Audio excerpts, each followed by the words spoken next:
So the question is, do any of these symptoms ring a bell in your life? Do you have any of these symptoms?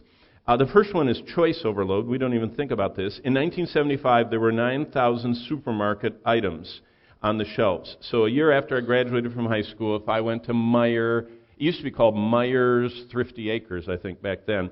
I don't even know if they have them in your part of the state, but Meijer had 9,000 items. But today, in 2015, Walmart's flagship supercenter has 142,000 different items.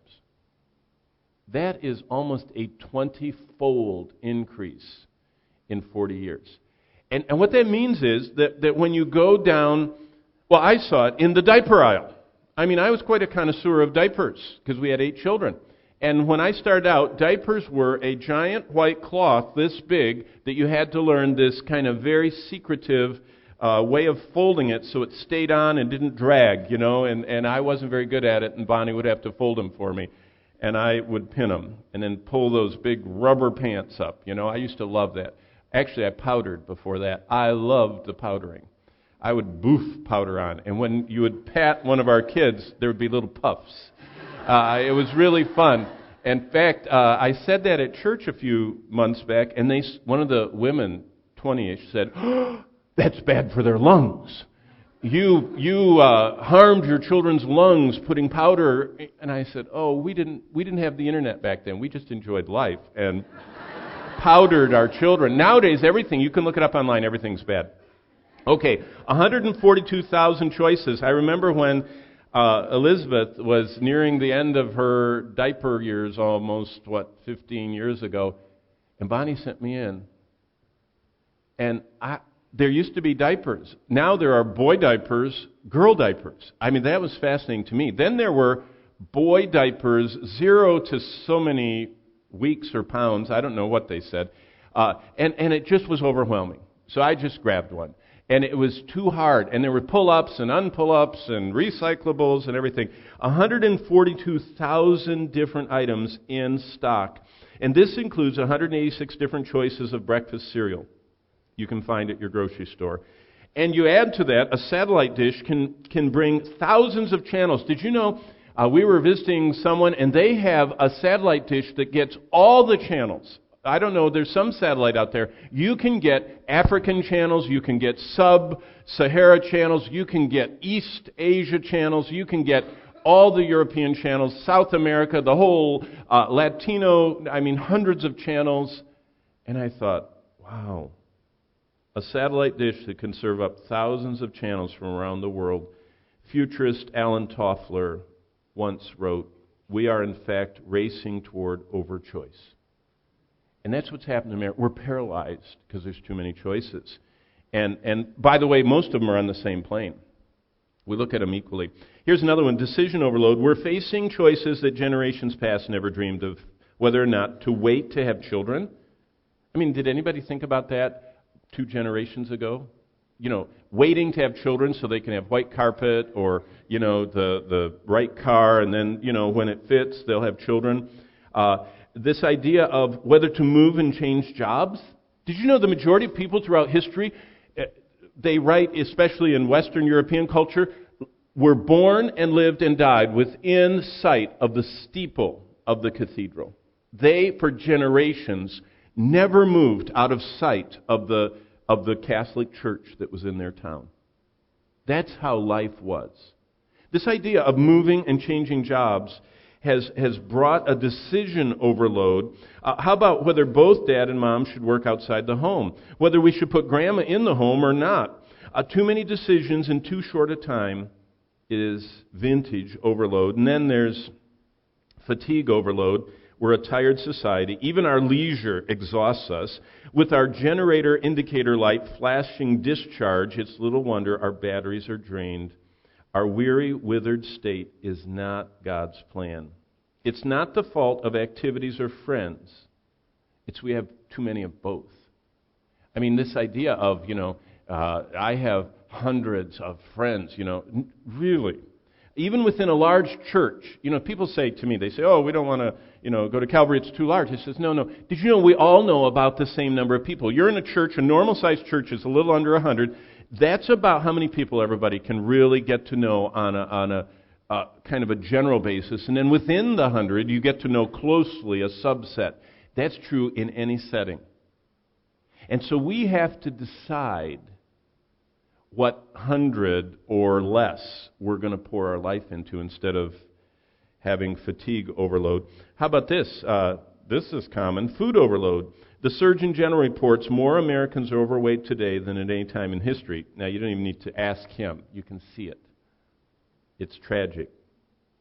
At the same time, 40,000 children die every day from starvation and preventable disease around the world. These are among the 1 billion fellow humans who live in conditions of absolute poverty. You know what absolute is? No adequate housing or food or any type of care for their body. There are a billion like that. And you know, one of the greatest things that's a rebuke is to travel. And I don't mean travel to one of those all-inclusive resorts. I mean travel to a place where people live under floors, where you can go into a tiny hut and you count the hammocks. And I remember with my daughters, just near us in Honduras, I counted 18. That means in that space that was the size, tragically, of our closet when we lived in Tulsa. Someone built us a house in Tulsa. They wanted to be nice. They were in the church. And they built us a closet that was larger than my bedroom I shared with my sisters growing up. And I was in a hut the size of my closet at home at the time, counting how many hammocks. Looking at the dirt floor, seeing there was no glass in the window, and watching them cook outside in a kind of a mud oven deal where they cook their food. And I thought, wow, we have a food and everything overload. Here's one I heard about this morning. I was talking to someone this morning, and they said, you know what, I'm in such a hurry, I never stop and talk to people, and I should. I thought we all should.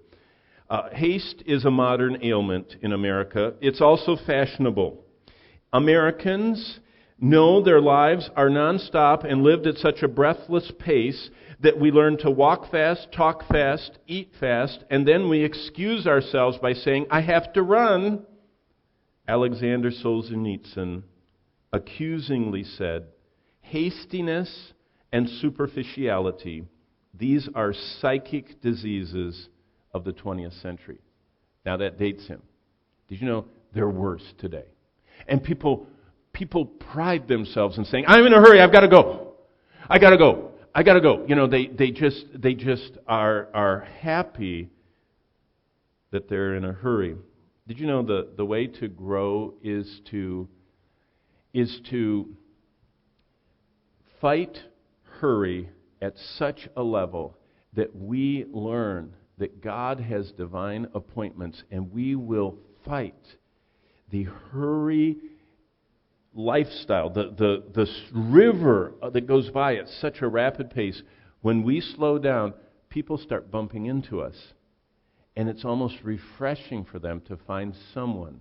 Remember I told you about Al that got saved, how he started looking people right in the eye? I mean, he would stop people, and he'd just look at them. He just loved to look at people. And of course, that struck up a conversation. They said, what are you doing? He says, did you know for 20 years in my bondage to sexual perversion, I couldn't look people in the eye?